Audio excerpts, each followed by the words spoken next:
Hi, Movie Shot here. Today, I'm going to explain a horror and thriller film called I Spit on Your Grave. Spoilers ahead. Watch out and take care. Jennifer Hills, a novelist from New York City, travels to Louisiana to write her second novel. Along the way, she stops at a shop to get the keys to the cabin she'll stay at. At the shop, a man named Earl hands her the keys before instructing her how to get there. According to Jennifer, the purpose of her trip is for some peace while she writes. On the way there, Jennifer gets confused about the roads, so she pulls up at a gas station for some help. There, she meets Johnny, one of the attendants, who points which direction she should go. Johnny attempts to make a move on Jennifer, but she scares him after accidentally pressing her panic button. He spills a bucket of fluid, causing Andy and Stanley, his friends, to laugh at him. As Jennifer drives off, Johnny's embarrassment is evident. After the long stretch of road, Jennifer finally arrives at the cabin, which will be her home for the months to come. She immediately unpacks her belongings, ready to embark on a change of environment. The following day, Jennifer relaxes by the lake after days of working on her novel. She hears suspicious noises but does not pay much mind to them. However, the noises reoccur and make her uneasy. Jennifer walks across the nearby shed to check, but she finds nothing but bottles of poison inside. She accidentally spills her drink onto her clothes and goes to the kitchen to wash off the stain. In there, an unknown person is secretly documenting her half-naked. The following day, she jogs through the woods and stumbles upon an abandoned cabin. Out of curiosity, Jennifer enters to check how it looks like inside. However, she does not find anything interesting and continues to go about her day. Back home, she discovers that her sink and toilet are clogged, urging her to call a plumber, Matthew. He suffers from a mental disability, hence his stuttering way of talking. After he fixes the problem in her bathroom, Jennifer gets giddy and gives Matthew an abrupt kiss. For a moment, the shy Matthew blushes and runs outside because of it. In the woods, Andy, Stanley, and Johnny hang out and kill birds for fun. The brutality is recorded by Stanley, who has a passion for documenting anything random. Not long after, Matthew arrives and tells the group how he received a kiss from Jennifer. Johnny does not believe him, but Stanley confirms that it is real before showing a video of her in underwear. At nightfall, Jennifer still hears the creepy noises around the house and becomes more bothered by them. She sees a lifeless bird just outside her door, but other than that, she finds nothing. Upon returning inside, she sees her laptop with the group photo of the guys she met days before. She looks at it in horror before realizing that they are inside. Johnny, Stanley, and Andy taunt Jennifer all together, causing fear to the poor lady. Stanley calls Matthew, and Johnny drags him inside so he could also participate in their scheme. As the leader, Johnny initiates the group into threatening and letting Jennifer drink. When she refuses, Johnny becomes more agitated, leaving her no choice but to abide by his orders. He then asks Jennifer to show him her teeth and pulls her closer. Johnny pulls out a gun and forces it on Jennifer's mouth in a sensual manner. Andy approaches her and does the same thing, but with liquor, while Johnny forces Matthew to watch. Jennifer finds the courage to hit Andy's knee before pepper spraying Stanley. It allows her to escape into the woods and run to safety. Jennifer bumps into Stork, the local sheriff, along with Earl. In tears, Jennifer informs the two men of the assault that she has experienced recently. Stork calms her down by showing his badge, informing her that she is now in safe hands. The sheriff tells Earl to go home as he will accompany Jennifer back to the cabin. Moments later, Stork drives with Jennifer back to the cabin to confront the group. He bravely calls them out while looking for them inside the cabin. Upon examining the scene, Stork finds the broken bottle of alcohol and a joint belonging to Jennifer. He begins to interrogate Jennifer despite her pleas for help as if she is not a victim. According to him, she has no right to make false accusations about the men he knew since they were kids. Stork then orders Jennifer to face the window as he pats her down. However, he touches her improperly, revealing that Stork is the group's accomplice as the boys enter. While Stork points a shotgun at her, he orders Jennifer to get on her knees.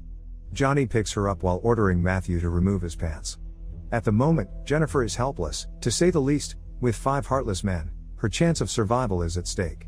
Stanley records the whole thing while Matthew begins to force himself on Jennifer until he is satisfied. Despite being weak, Jennifer manages to gather her strength and get out of the cabin. Further into the woods, she stumbles upon the group again, where more sufferings await her. Andy drags Jennifer near a puddle and submerges her head a couple of times. As she lays on the ground, Stork removes his pants to force himself on her, ignoring her cries for mercy. After the men take turns on Jennifer, she gains consciousness and is now covered in dirt. Jennifer gets up once again to go further into the woods in the hope of some real help. Still unhinged from the hell she has been through, she reaches the bridge while the 5 men continuously follow her. Just when Stork is about to shoot her, Jennifer lets herself fall into the river, leaving no trace. The group searches for her, but they have no luck tracking her body anywhere. As an alternative, they destroy evidence left behind, especially Stanley's recordings. After the eventful day, Stork returns home, where his wife and daughter, Chastity, welcomes him. As if nothing happened, he spends the night at home without any remorse for his actions. The next day, Stork stops by Earl's shop to return the keys to the cabin, saying that Jennifer left without notice. Weeks pass, and the group goes on with their lives as if nothing happened. Apart from the rest, Matthew is the only one that feels remorse and spends most of his time in the woods. One day, he gets a vision of Jennifer staring at him in a ghostly way. Matthew covers his eyes out of fear and gets under the idea that Jennifer is haunting him. While Andy and Johnny are hanging out for some drinks, they see Stanley running toward them. With worry in his voice, he informs the voice that his camera has been stolen before revealing that he kept the controversial tape. Johnny gets in a fit of rage and starts beating Stanley up for putting them at risk. That night, Johnny hears noises outside his home and checks outside to find a dead bird on the porch. He kicks it off before returning inside. When he goes back inside, he hears it again and comes out with a gun. To his surprise, the dead bird is lying on his porch once again, the culprit unknown. When Johnny hears it again, he rushes outside to see Jennifer's slipper on the porch and tries to chase the sound but to no avail. Meanwhile, Stork comes home to his wife, who informs him that a package has been delivered. To his horror, he finds one of Stanley's tapes and is relieved that neither his wife nor daughter has seen it. Stork quickly drives off to meet with the group, who are nervous to see him. Immediately, Stork threatens Stanley, thinking that he is playing a prank on him. To defend his friend, Johnny shows the slipper, suspecting that Matthew is responsible for everything. On their hunting trip, Stork hands Earl a bottle of whiskey and shoots him. The reason behind it is Earl is one of the loose ends to the crime, as he saw Stork accompanying Jennifer back to the cabin. Still troubled by his visions, Matthew returns to the cabin to reflect on his actions. Out of nowhere, he hears Jennifer's voice calling out to him, so he comes inside. He ends up falling down the stairs and knocks himself out. As he gains consciousness, he sees Jennifer in the flesh, sitting on the couch. Jennifer invites him to sit beside her, and he repeatedly apologizes for what he did to her. Matthew clings to her while sobbing as guilt overtakes him. Jennifer comforts and calms him down but later puts a noose tight around his neck. Matthew continuously says sorry despite gasping for air, but Jennifer replies that an apology is not good enough. The resurfacing of pieces of evidence prompts the group to look for Matthew in the woods. After several minutes of searching for him, Andy and Stanley end up in an abandoned cabin. Andy enters while Stanley remains outside to search for any signs of Matthew.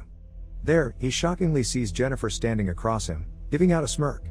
When Stanley advances on her, he steps on a bear trap that she set up and calls for Andy, who gets hit with a bat.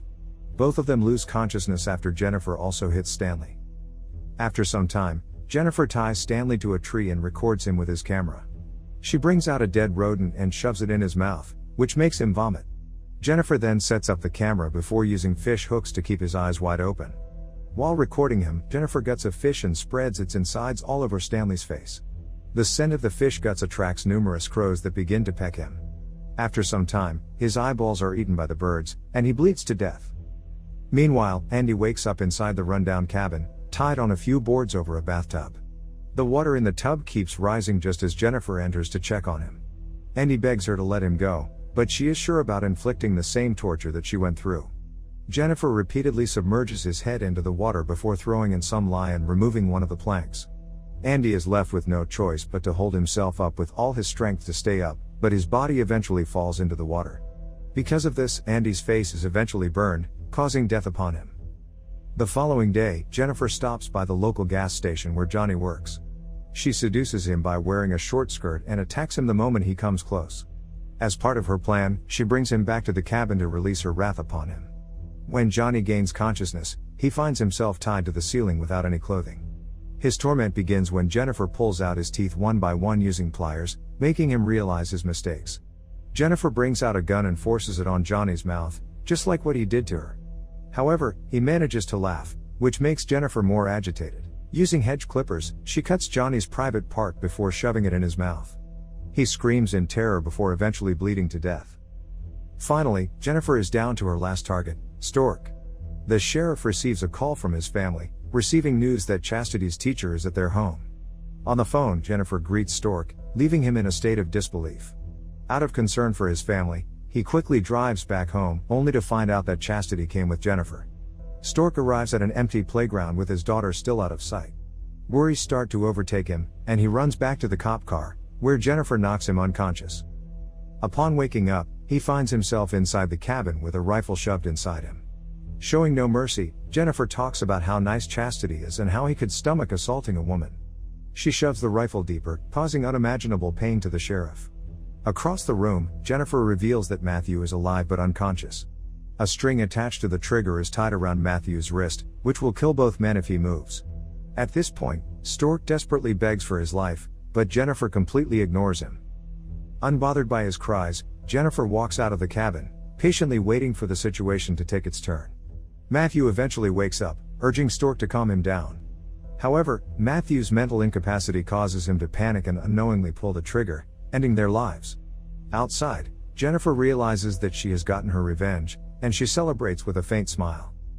After experiencing the worst kind of torture any woman could imagine, Jennifer refused to let the men win. She took matters into her own hands and inflicted the pain she thought the men deserved. Throughout the story, every man received similar torture to what they did on Jennifer. In the end, Jennifer turned her pain into power. Subscribe to watch more videos like this. Turn on notifications. And leave a like, it really helps the channel out. Thank you for watching.